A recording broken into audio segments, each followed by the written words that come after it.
Good afternoon, everyone, and welcome to News 3 Now live at 4 on this Friday, a very, very busy news day here in southern Wisconsin. And here's what's making news. Major fires at 2 Madison gas and electric substations caused a massive power outage in downtown Madison for much of the day. We'll share all of the latest. In Rock County, crews had to clean up a chemical spill that evacuated the courthouse. We'll share those details as well. Let's take a look outside today. That's the other big story. Might be the hottest day of the year. Yeah, bad day for the power to go off, that's for sure. The weather words: heat, storms, then relief, in that order. Gary Canalti is in the backyard where it is sweltering. You can cut the air with a knife out here. It is that thick with the humidity high. Let's take a look, first of all, at visible cloud track. Thunderstorms are developing up in northern Minnesota. Our skies are sunny after this morning's thunderstorms, so the air is just ready to just kind of go right through and clear itself out. So, but there are heat advisories or excessive heat warnings in effect now until 8 p.m. tomorrow evening for Dane County and areas to the south and east. North of Dane County, they run through 9 p.m. tonight. Southwestern Wisconsin till 7 p.m. tomorrow evening, and for areas up around the Dells till 7 p.m. this evening. Up to the north, there's a tornado watch already in parts of northwestern Wisconsin and northern Minnesota where a major severe weather outbreak may take place over the next few hours. There's a moderate risk of severe thunderstorms there. There's a risk into southern Wisconsin, but that's only if thunderstorms can develop, and that's not a for sure thing. Tomorrow might be our better chance of thunderstorms as a cold front comes through, and there could be the potential for some severe weather then. But it's the heat and humidity. Right now, temperatures are in the lower to middle 90s. Dew point temperatures are in the upper 70s to the low 80s, almost unprecedented. And you factor those together, and we're seeing heat index values right now between about 110 and about 115 over much of southern Wisconsin, dangerously hot. Temperatures will fall only into the middle 80s by late evening. Overnight low temperatures will stay in the upper 70s, which means you don't even really get much heat relief from the heat at night. And then tomorrow look for a high of 88 with some thunderstorms late in the afternoon. As we take a look at first alert traffic right now, downtown East Washington Avenue is closed because of the fires earlier through the downtown area. So that's putting more traffic on the Beltline. Very significant delays on the Beltline. And now we're going to turn it back to Mark and Susan. All right, Gary, thanks very much. Of course, the big story today has been that fire. And let's join a live news conference this afternoon with Madison Mayor Satya Rhodes Conway and other city officials. Which is great news. I want to thank MG&E and ATC for the work that they've done today. I want to thank the city staff that jumped into action. We had at least 13 departments working and well coordinated today. I want to thank the county executive and his team. They worked really hard on a number of issues, including emergency cooling centers. I want to thank the governor for being on call all day and offering any support that was needed. This is what emergency preparedness is all about. We drill for crises like these. We hope we never have them, but we are ready when we do.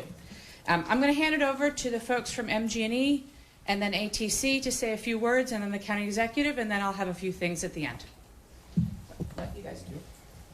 So, as the mayor said, we have restored all customers who were affected by the power outage earlier today.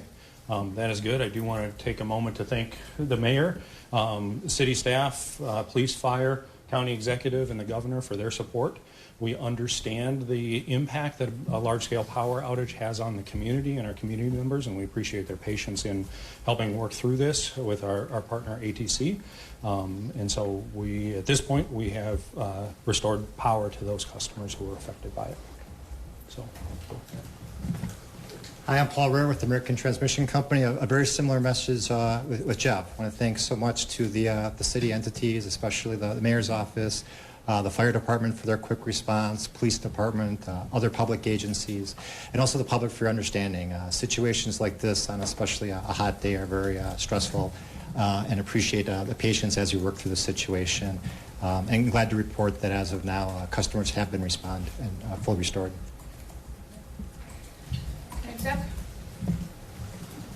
Thank you. I too would like to thank the mayor for her leadership today, as well as MG&E and ATC and county staff and other leadership. I'd like to thank the members of the press for getting the word out today. It's been much appreciated. And generally, all of the folks who live around here, everyone did a great job today at checking on their neighbors, at taking care of spreading the word and doing everything they could in their own way to get through this, this situation. As we've heard, the power is back on. We're very pleased that that's going on. We're going to remain on a bit of an alert through the night just because it is so hot out. We are at 5 o'clock. The Coliseum will be opening as a Red Cross cooling shelter, and that will stay open overnight just as a backup in case anyone needs it. Today, county staff has been out checking on frail and elderly, working to make sure that people get to places where they can get cool and that they're okay. So far as we know, there have been no injuries, no serious incidents due to this outage. And again, we certainly attribute that to the community coming together the way it has. The County Emergency Operations Center will be staffed tonight, and there'll be a standby team on ready just in case. And the 911 Center is preparing to leave the backup 911 Center and go back to the City-County building shortly. Thank you. All right, so I just want to recap. I think everybody knows what happened, but just in case, we started this morning at about 7:41 a.m.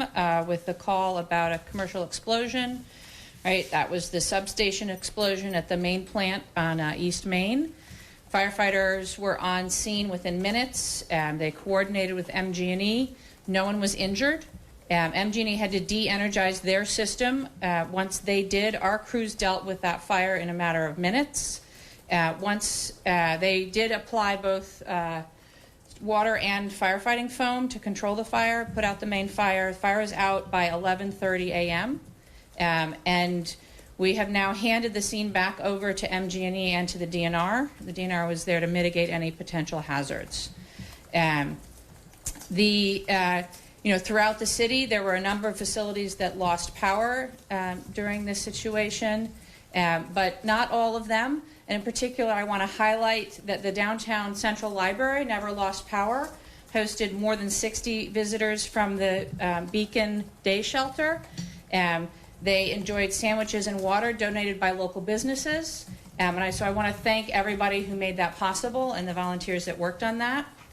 And then because we still have a very high temperature outside, so we're still in a heat emergency situation, I want to make sure that folks understand again how important it is to stay cool. So the Kohl Center did close at 3:30 p.m., but as the county executive said, the Coliseum will be open overnight starting at 5 p.m. as a cooling center. If the power does go out overnight, which I'm sure it won't, but just in case, it pays to be prepared, and anybody does need to get to the Coliseum as a cooling shelter, Metro will establish bus pickup spots and a schedule and post that information on the city's website, Metro's website, and on city social media. If folks are concerned about pets in the case of a lost power, the Dane County Humane Society will work with us to take care of pets overnight for anybody that does need to go to the Coliseum.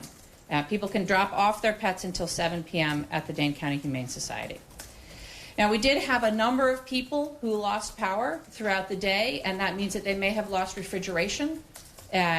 And so folks need to be sure that they are aware of food safety. If food was in a non-running refrigerator for more than 4 hours, or if it has an unusual odor, color, or texture, or if frozen food has thawed, people should dispose of that food. So please be safe and be aware of the impact of the loss of refrigeration. I want to say just a few words about sort of additional wrap-up of the incident. Everybody saw the large plumes of smoke from the fires. Our air quality index is still in the green, but it's at the top end of the green, approaching yellow.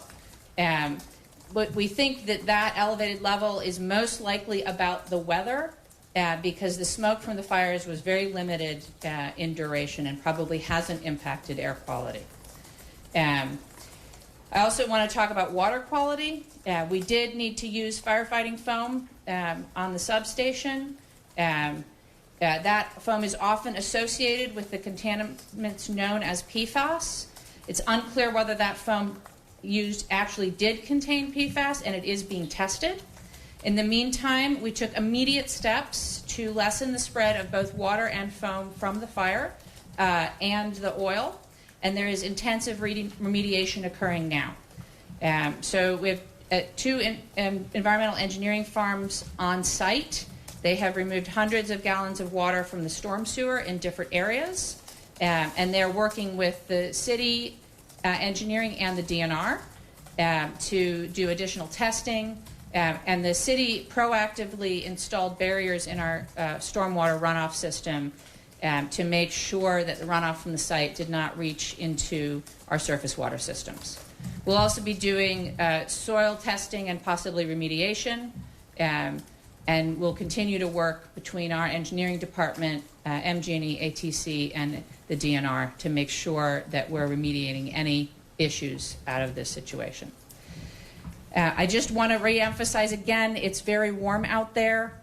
So if folks need to use the cooling centers, they should. Best way to stay cool, unfortunately, is to be in air conditioning. And there's a number of places where you can go, including now the Coliseum, but also our libraries, the senior center. Folks should limit their outdoor activity and make sure to hydrate. And again, I think, as the county executive said, everybody did a really good job of staying connected and checking on their neighbors. We're going to ask folks to continue to do that through the evening and make sure particularly folks who are vulnerable, young people, seniors, folks with limited mobility are okay, as we expect the temperatures to be very warm overnight. And again, just in general, want folks to stay up to date. I want to thank the media as well for helping us get information out. You can follow the city at City of Madison on Twitter and on Facebook, and we will continue to have our special website up, cityofmadison.com/power outage, where we'll continue to post any updates that people might have. All right, we'll take a few questions if you have them. Now that power is fully restored, how long until you guys maybe know the exact cause of the fires and the explosion? That's unknown at this time. We've been focusing our efforts today on safely bringing the system back and getting customers back into the system of strength. And we are now starting our investigation as to what that will be.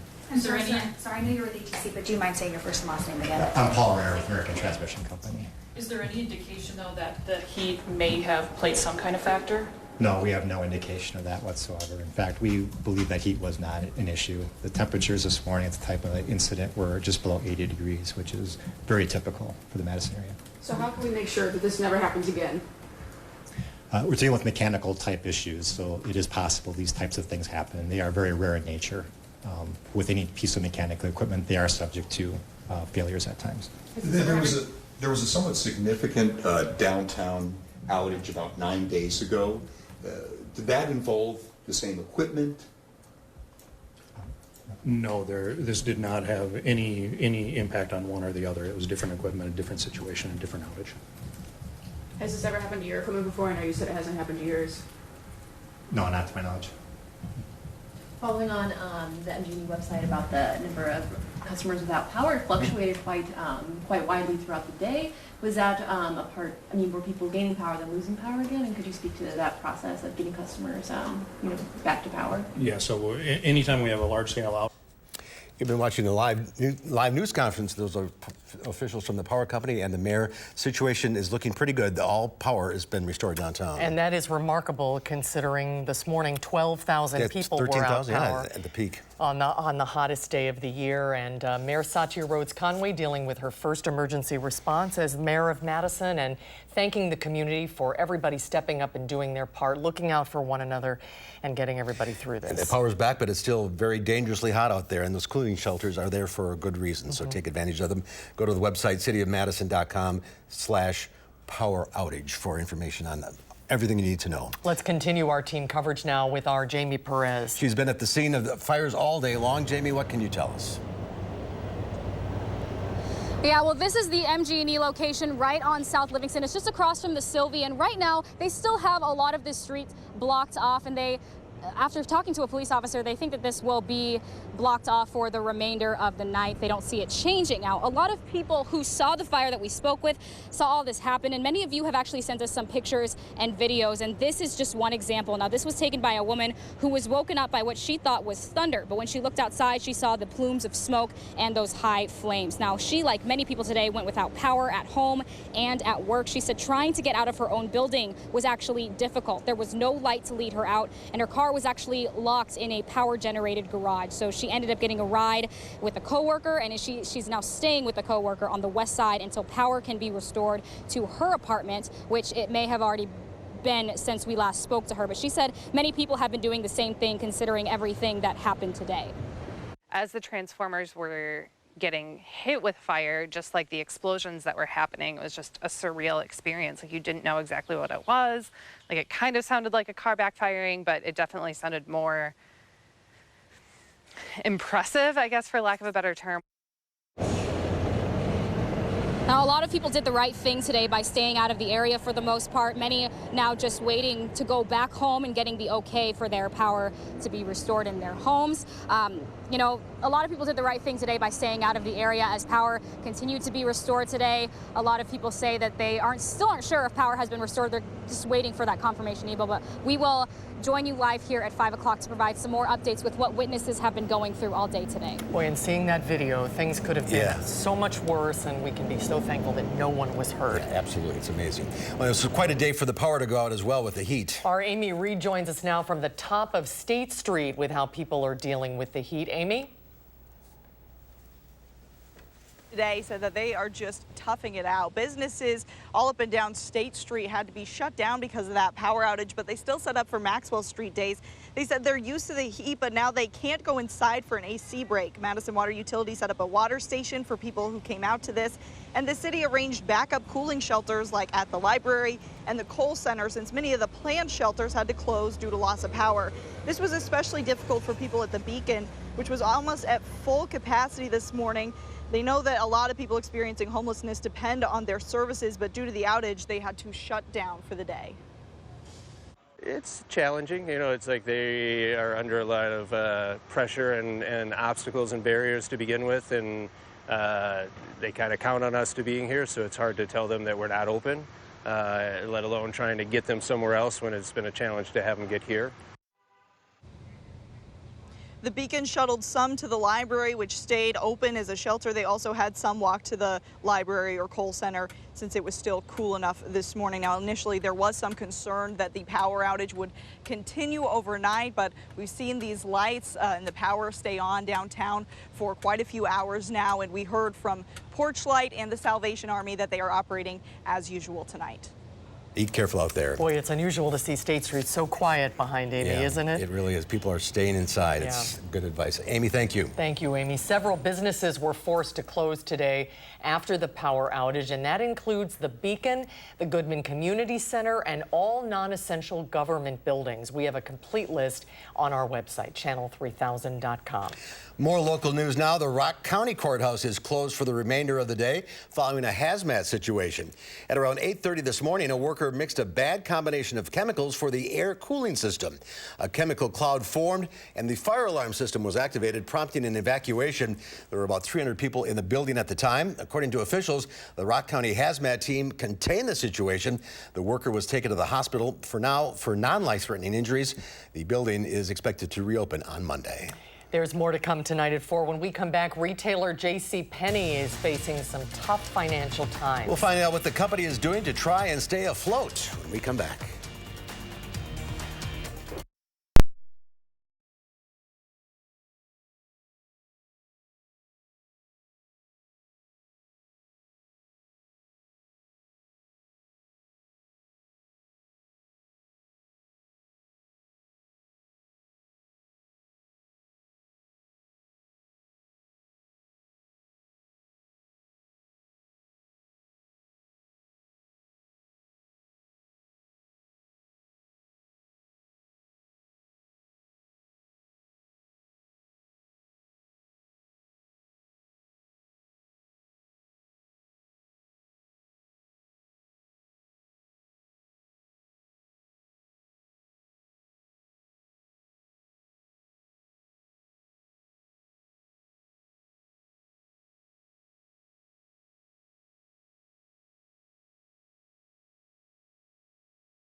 Well, JCPenney is exploring debt restructuring options in hopes of a turnaround before it runs out of cash. The department store chain currently owes $4 billion. Continued to sell off shares in response to the losses. The 117-year-old company has struggled to boost its e-commerce business against strong competition like Amazon. Stocks ended lower as hopes for a hefty interest rate cut are dampened. The Dow Industrials fell 68 points, ending the week at 27,154. The Nasdaq Composite gave up 60, and the S&P 500 was off 18.5. There's more to come at 4, including the first alert forecast. Gary says there's a chance of severe weather, and we are just hearing there may be more power outages again in downtown Madison. It's fluctuating back and forth. Yeah. Keep an eye on that. And tonight at 5, more on the explosion and fires at 2 Madison substations this morning. We'll give you an update.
Well, take a look at this. People in Mexico City can now play a jailbreak-themed game imitating the famous escape of the notorious Mexican drug lord known as El Chapo from prison.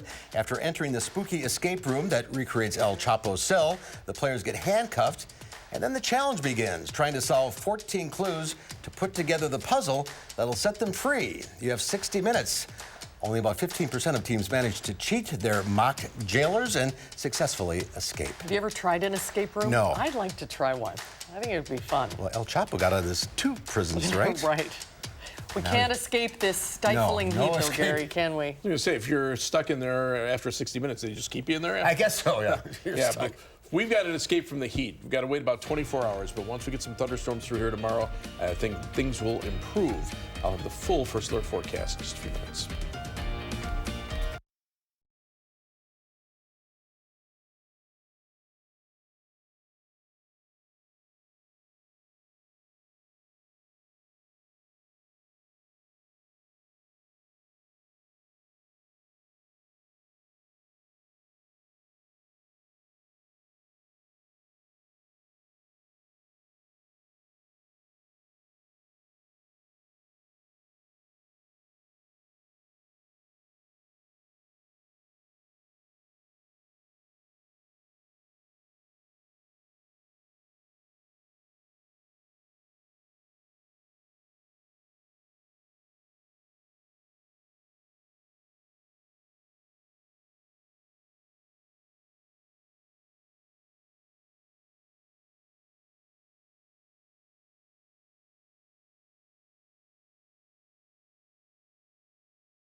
Well, the heat and humidity are around at least for another 24 hours, but eventually we'll see a break in the heat as a cold front moves through with some strong thunderstorms tomorrow afternoon. But until then, it's going to be very muggy tonight. Low temperature 78 degrees. That is unusually warm. With the high humidity, the heat index should stay in the 80s overnight. That means you don't even get really much relief from the heat overnight. There is a slight chance of a strong to severe thunderstorm should a storm develop. That's not a given at this point. Much of the activity may stay to our north overnight, but tomorrow a better chance for some afternoon thunderstorms. Some of those could be strong to severe. High temperatures will reach the upper 80s. Heat index values still around 100 or a little bit above before the cold front and the storms roll on through. Here's what's happening right now. 93 Madison, 95 in Boscobel and Prairie du Chien. But that's only part of the story. Look at these dew point temperatures. You almost never see 80-degree plus dew points on the weather map. But this is an area that received a lot of rain over the last couple of days. So once the sun comes out and the atmosphere starts warming up, that water evaporates and still feeds right into the atmosphere. So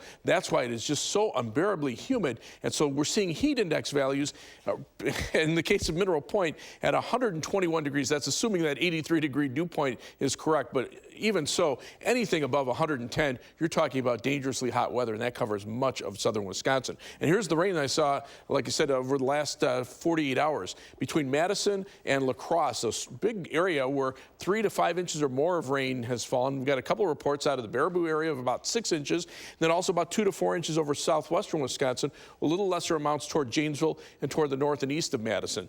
Additional rainfall through Sunday, probably about a ½ inch generally, but there'll be spots that could pick up 1, 2, maybe 3 inches of rain in heavier thunderstorms. It just depends on exactly where those line up. Nothing imminent here right now. The atmosphere is just so warm and expanding that it's too warm for the thunderstorms to develop. They have been developing up to the north of the Twin Cities, that area under a tornado watch until 10 p.m. There could be a widespread severe weather outbreak from the Twin Cities up toward Rhinelander, where there's a moderate risk of severe thunderstorms for the possibility for some strong tornadoes as well as a derecho, a strong line of thunderstorms that could produce widespread wind damage. That'll have to be watched later on tonight. Again, if anything moves into the southern part of the state, it could become severe. Right now, that does not appear to be the case. Tomorrow, our better threat, the slight risk of severe weather from Madison southward, again in the afternoon as that cold front swings on through. Live here from the Queen Bee Radio Skycam in Platteville. Notice you don't even see much cloud development there because the atmosphere has expanded so much. The WISC Skycam looking off toward the north and east, it's just hazy sunshine out there right now. And the Edgewater Skycam in downtown Madison, you can almost see the heat escaping from the ground. As we check out our almanac for today, our high temperature so far, 93 after starting out at 70, and the only reason we were that low is because we had some thunderstorms last night. We're at 93 now. The heat index 109. Dew point temperature is in the upper 70s. Temperatures right now approaching 100 in La Crosse. Temperatures in the mid to upper 90s over Iowa. But notice the southerly winds. This is where that storm system is developing that'll bring the severe weather through the northern portion of the Midwest tonight. The jet stream, also in a strong west to east pattern, will bring those thunderstorms rapidly eastward. That's why the wind damage potential is higher there. But this is the heat that continues to build. But eventually, as this front works its way southward over the next couple of days, we'll see some relief from the heat. Notice up to the north, temperatures only around 70 in northern Minnesota. That's a sign of things to come. So an excessive heat warning in effect until 8 p.m. Saturday for much of southern Wisconsin, till 9 p.m. for areas north of Madison, till 7 p.m. tomorrow for areas west of Madison. Look for an overnight low temperature of 78, just an outside chance of a thunderstorm. And then tomorrow, a high of 88, heat index still to around 100 or a little bit higher, and then some afternoon thunderstorms that will eventually break the heat. Those temperatures dropping off into the upper 70s overnight. Rain chances stay highest to the north. Tomorrow, you can see those thunderstorms rolling on through as that wind shift and the cold front comes through. Tomorrow night, some scattered showers and thunderstorms, and then Sunday, look how we start to clear out with the northerly winds. Temperatures will be back to around 80 degrees. Again, rainfall amounts ½ inch to an inch, but some areas 1 to 2 inches or more in heavier thunderstorms. Notice the relief that comes in after that. Those temperatures staying in the low to mid 80s for much of next week. In fact, even a 78-degree high in the forecast from Monday. That's going to feel like, well, almost like winter compared to the way things have gone here. But very little in the way of rain chances next week, and comfortable, even when it's in the mid 80s, the humidity levels will be down. It's going to be a That's the huge key, change. the humidity. Yeah. All right, be careful out there. Right. All right, Thank you, Gary. We'll be right back.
Oh, we have breaking news just into the Channel 3000 Alert Center. Just a few moments ago, the power official said everybody's power is back on. I think we spoke too soon. This is not over yet. At least 3,000 people are now without power in downtown Madison again. So let's go to our Rose Schmidt.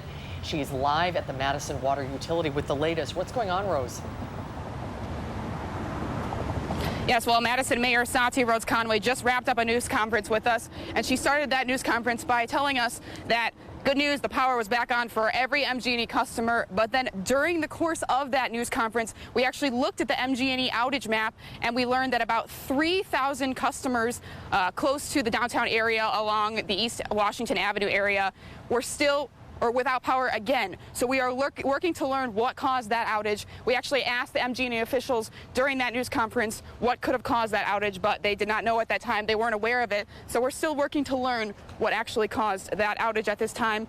The mayor talked during this news conference about a bunch of things that you should know if your power had been off, but I guess these things apply again if your power is currently off. You should know that if you have food in your refrigerator that was unrefrigerated for more than 4 hours, please throw it out if it develops an odor. Those are all things that you should know. And obviously, we're going to work to continue to learn what is causing this current outage from MG&E at this time, but at this time we actually don't know. The previous outage they did not believe was heat related, Right. but now you're wondering maybe with the duration Perhaps. of the heat in the day that's a factor. And the whole system has been taxed with all of this, so we'll have to keep an eye on that. But again, 3,000 people without power. Rose, thank you. Thank you, Rose. And a reminder that the Coliseum is open. Right, If you need as to for a go cooling there. center, yeah. It'll be open overnight if you need a cooling shelter. There's a overnight. whole list of cooling centers on the City of Madison website. Do not stay at home if you don't have air conditioning. All right, next at 4, come and meet those dancing feet on the avenue we're taking you to, 42nd Street. You're not going to sing it? No, I'm not. Our Michael Bruno goes backstage for Janesville School's production of 42nd Street. That's when Live at 4 continues.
Well, taking a look at first alert traffic, a little good news downtown. East Washington Avenue looks like it has opened up. We now see traffic moving. Again, this is the view from Blair Street looking back toward the northeast. So you can start getting through again on East Washington Avenue.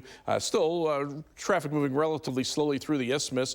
And of course, the Beltline seeing its usual delays in the eastbound direction. Also seeing some delays southbound on I-3990 from the Beltline heading toward Janesville. Right now, we're seeing travel times on the Beltline of about 20 minutes in the eastbound direction, 17 minutes in the westbound direction between University Avenue and the interstate heading out of Madison, almost a half hour to Janesville on I-3990, 17 minutes to Sauk City on US 12, and 20 minutes to Sun Prairie on East Washington Avenue and US 151. That's your News 3 Now First Alert Traffic. All right, Gary, thank you. Chevrolet today fulfilled a long-time promise and unveiled the 2020 Corvette Stingray. The new Vet goes from a front-engine sports car to a mid-engine performance machine. And speaking of going, it goes from 0 to 60 in under 3 seconds. Wow. The mid-engine design gives the Corvette better weight distribution with the rear weight bias, enhancing performance in a straight line and on the track. It probably won't make much difference on the belt line, however. Starts about $65,000. You and Harvey maybe could take that for a little spin. That'd be good. I think news cars. We should get to the story in a big hurry. There you go. Well, 42nd Street started out as a novel. It was turned into a 1933 Hollywood feature film and eventually a Broadway play in 1980. Then a Broadway revival in 2017, and now a favorite of schools and community theater groups, including the school district of Janesville Summer School. Michael Bruno goes backstage to find out what makes this musical so popular.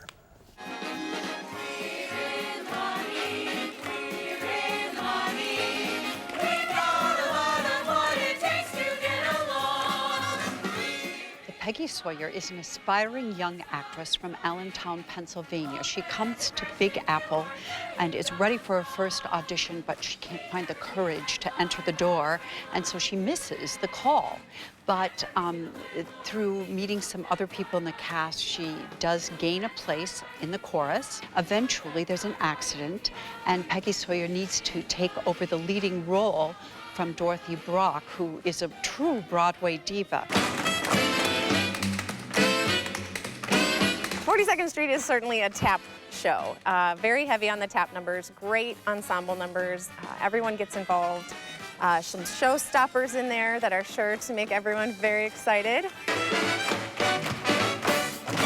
I play Andy Lee, the choreographer, who really sees Peggy's potential and talks to the director about it and really pushes her, but a little less than the director, and I really see her potential and her strength and really believe in her.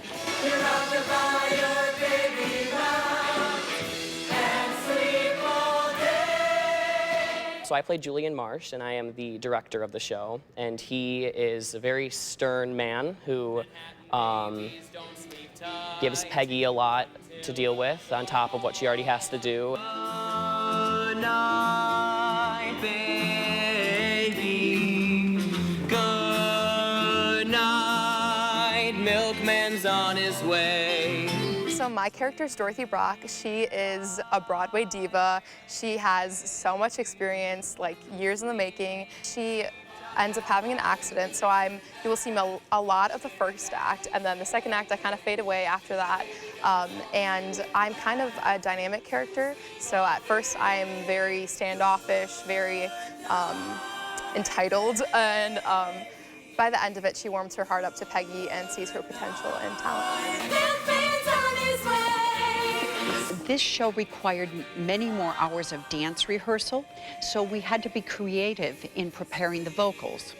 And the other thing is they're dancing with such fervor that they have to really remember to breathe and support and project their voices as well as executing those difficult steps. Listen to the lullaby of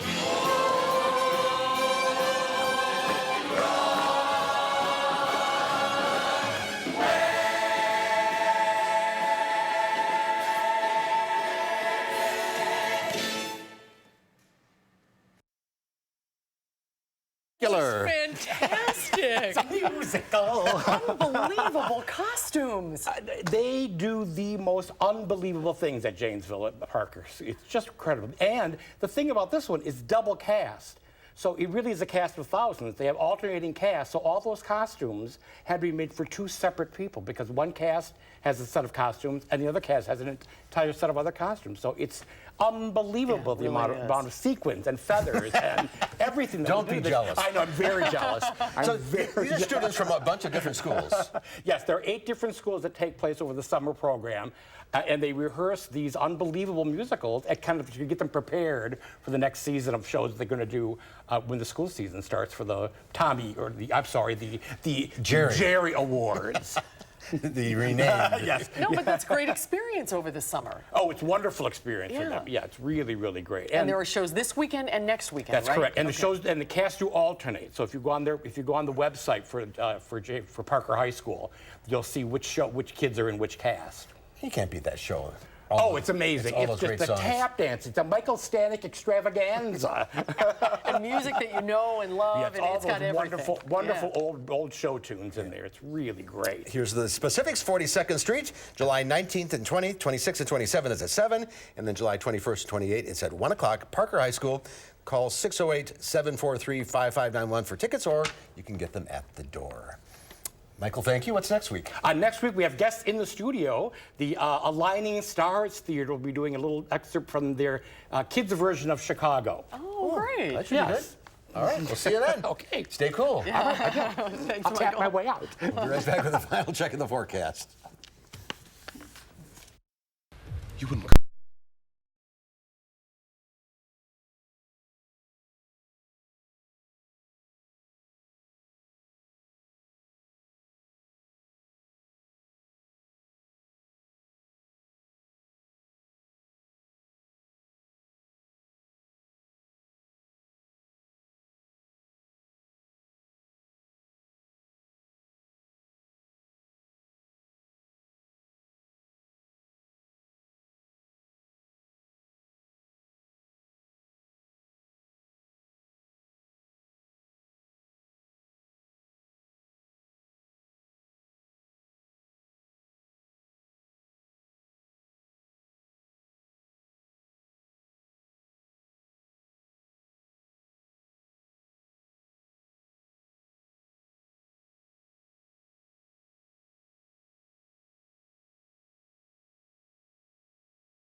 It is uncomfortable. It outside. is, and you know, there's a severe weather threat up to the north. We'll have to see whether or not we have a severe weather threat here overnight. Right now, the highest severe weather threat is in northern Wisconsin, where a tornado watch is already in effect, but nothing right here that would break the heat. And look at these temperatures. Low to mid 90s, upper 80s east of Madison, but mid 90s west of Madison. Dew point temperatures that are about as high as you'll ever see. Upper 70s to lower 80s. Heat index values into the triple digits. In fact, some places approaching 110 to 120 degrees. That is just dangerously hot. Otherwise, look for showers and thunderstorms to develop tomorrow. That will break the heat. Sunday, they'll end in the morning. And then after that, next week looks dry. The humidity levels will be down. Look at the overnight low temperatures, upper 50s to lower 60s. Daytime highs in the 80s and very little in the way of rain chances. So that is some good news. Yeah, get rid of that humidity. It's a killer. That'll feel like a reward after this week. All right, Gary, thank you. And coming up Monday on Live Before, we'll find out of a big new development to improve mental health services in Madison. And film critic Will Loper will tell us what he thinks of the new Lion King movie. That's coming up Monday on Live at 4.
Well, it's the dog days of summer, of course, but we know two of them who aren't slowing down. Lola and Louie have the top animal stories of the week in the News Hounds Now update. It's News Hounds Now update with Lola and Louie. This week on the News Hounds Now update, hot diggity dachshund. Sheepish in Paris. And nature never ceases to amaze.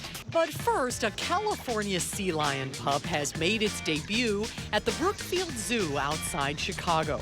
The male pup named Charger was born on June 10th to 9-year-old Josephine. Charger has nearly doubled in weight since his birth and is up about 40 pounds thanks to his mother's milk. He'll be introduced to a diet of fish within the next month. Well, here's something you don't see every day. French shepherds led their woolly herd near the Eiffel Tower after almost 2 weeks of wandering around Paris in search of grassy areas. The walk was organized by the Paris-based Urban Shepherds Collective and saw 25 hungry sheep graze in public parks around the French capital. Through the event, shepherds encouraged the public and leaders to think of new ways to integrate farm animals into city living. Nothing sheepish about this effort. Look at these